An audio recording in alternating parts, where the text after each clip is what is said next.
My name is Daniel Gruesso. I am a PM here at GitLab for the Create Source Code group.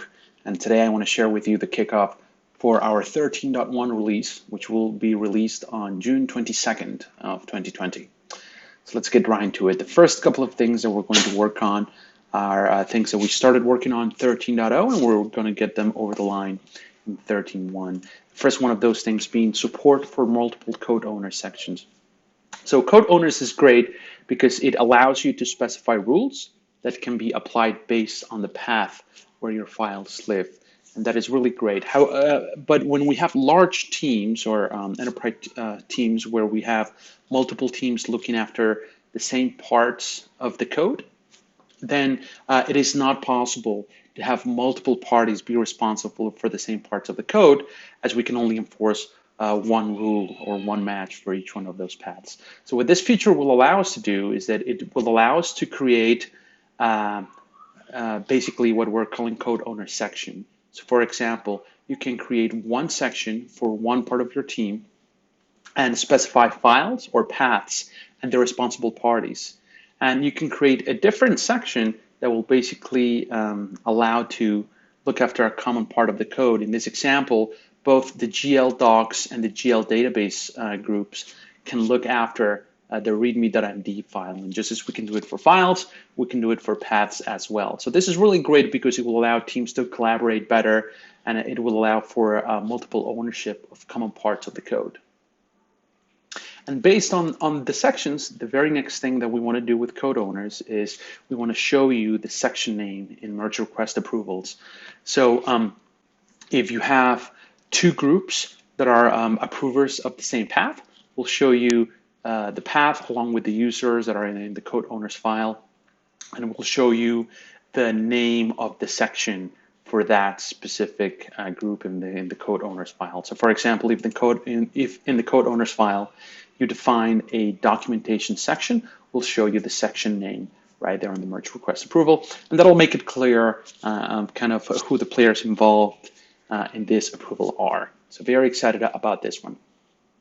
The next thing that we're going to work on is bringing merge request reviews to core. So I'm very excited about this. And basically what this will allow you to do is that when you are reviewing a merge request, currently in core, you have to lift multiple individual comments when you're leaving feedback for your merge request. Merge request reviews allows you to batch all of those comments and send them out as a single unit.